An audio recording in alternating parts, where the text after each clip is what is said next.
Welcome to the Back Page, your source for the latest on UAPs, UFOs, non-human intelligence, and aliens.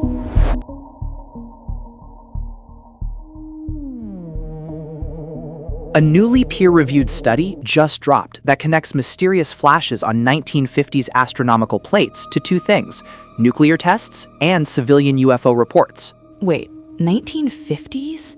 We're going back that far? I thought the whole conversation was about what's happening now. Exactly. The past is suddenly very present. It seems the end of 2025 is bringing a wave of new theories, a surge in sightings, and a major legislative push. We're going to cover all of it, but this historical data from the Palomar Observatory Sky Survey is a wild place to start. Okay, so what exactly did they find on these old photo plates? All right, so to set the stage, 2025 has been a record year for UAP sightings. The National UFO Reporting Center, and UFORC, logged over 2,174 confirmed cases in just the first 6 months. That's up from about 1,500 in the same period last year. That's a pretty big jump. But is it more stuff in the sky or just more people looking up with better cameras? The UFO matrix analysis attributes a lot of it to 4K cameras, drones, smartphones. That's the big question, right? Greater awareness, less stigma. Still, they note that about 15% of these cases remain unexplained after review.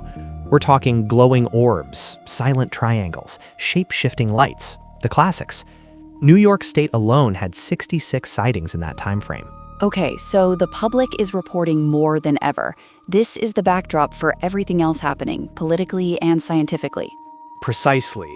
The public pressure and pilot reports are what's fueling the legislative fire we're seeing now. But let's rewind to the 1950s, because this new paper is trying to add a whole new layer to the historical record. So, the study in Scientific Reports, researchers led by Beatrice Villarroel and Stephen Brule went back and analyzed these old Palomar Observatory photographic plates from 1949 to 1957. They found these mysterious, short-lived, star-like transients, basically flashes of light. And these aren't just artifacts or smudges on the glass. That's always the first explanation for things like this. That's been the debate. Other astronomers have argued they're just emulsion flaws, but Villarreal's team argues that the shape of these flashes, sharper and more circular than stars, is exactly what you'd expect from a brief flash of light, not a flaw. But here's the kicker. They found a statistically significant correlation. These flashes were 68% more likely to appear the day after a nuclear test. Whoa, okay, that's specific. A link to nuclear testing? They also linked it to civilian reports, you said? They did. The paper suggests an association between the occurrences of the transients and UAP reports from the same era. One of their hypotheses is that nuclear tests might, and I quote, attract UAPs. They even suggest the flashes could be glints of sunlight off objects in high orbit, predating any official satellites. This sounds pretty explosive, but also like something the scientific community would have thoughts about. I mean, we've talked about the nuclear connection for years, but this is a different kind of evidence. And they do have thoughts. Skepticism is high. It's important to note their preprints were rejected by the archive server back in 2021 for lacking, in their words, sufficient or substantive scholarly research. Villarreal called it censorship at the time. So it finally got through peer review, but the controversy is baked in. Critics also point out the 1950s were a golden age for UFO sightings, so any correlation could just be observation bias. More people were looking up and expecting to see things. Exactly. It's a fascinating and messy data set, but it's now part of the official scientific literature, which is a huge step. And it dovetails into some of the newer, wilder theories about the nature of intelligence itself that are bubbling up right now. Speaking of wild theories, a biophysicist and mathematician named Douglas Uven just published a new hypothesis that's getting a lot of attention. Okay, let's hear it. He proposes that intelligence is a fundamental force of the universe. He describes it as, and this is his phrase, an informational substrate of the universe, a pre-physical foundation where structure, logic, and potentiality exist prior to space and time.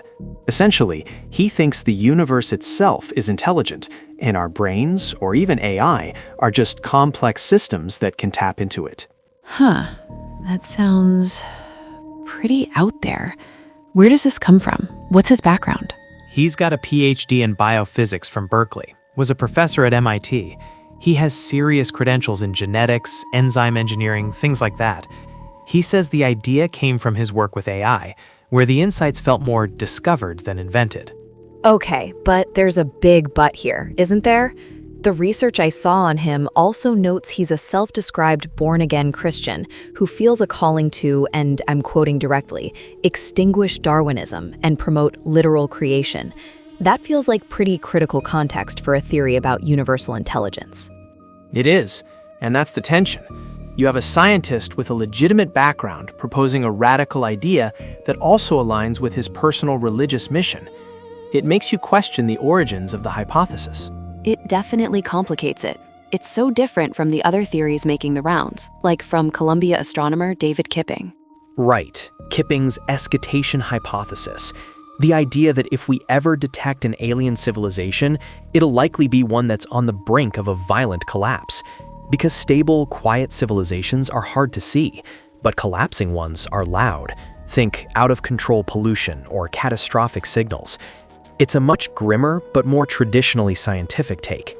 And there was that paper in the International Journal of Astrobiology too, the one suggesting an ETI might not even recognize humans as intelligent, that we could just be like insects to them, and they could cause collateral damage without even noticing. Yeah, it's a sobering thought.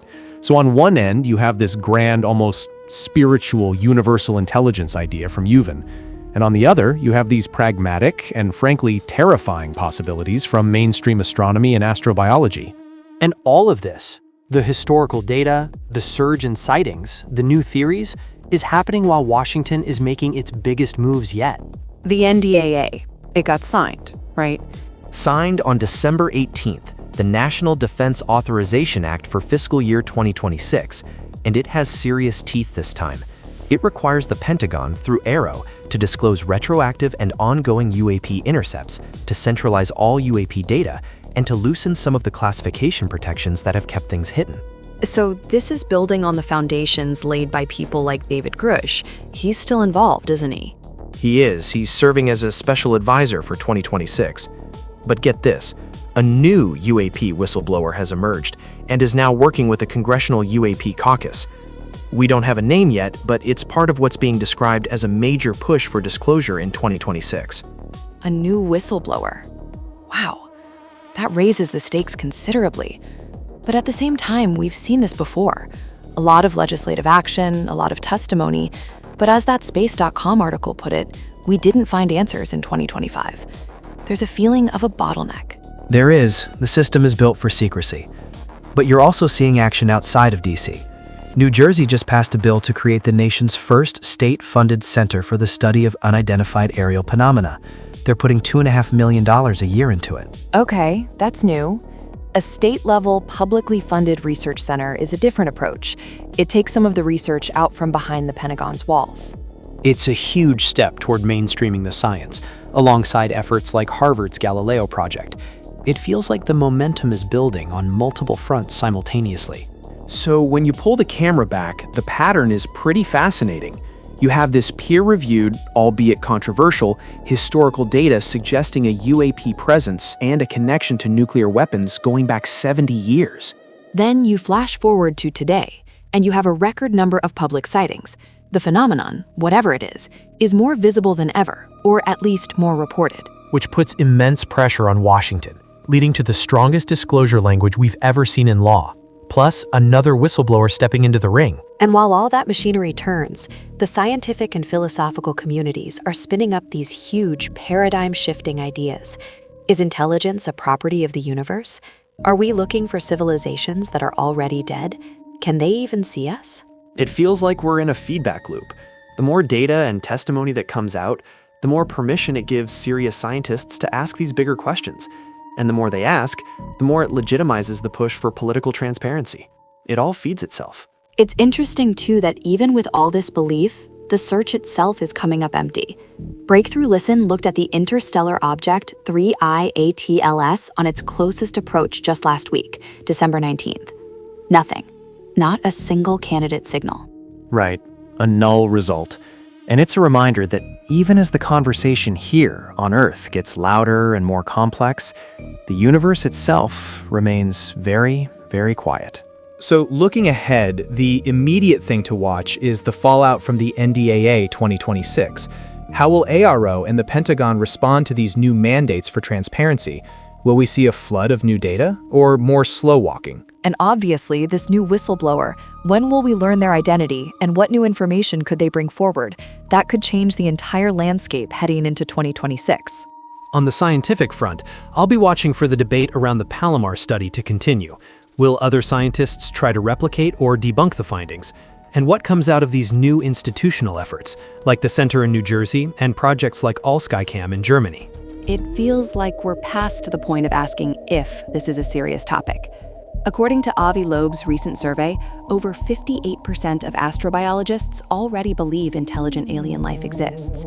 The real question now seems to be which of these very different paths will lead to an actual answer.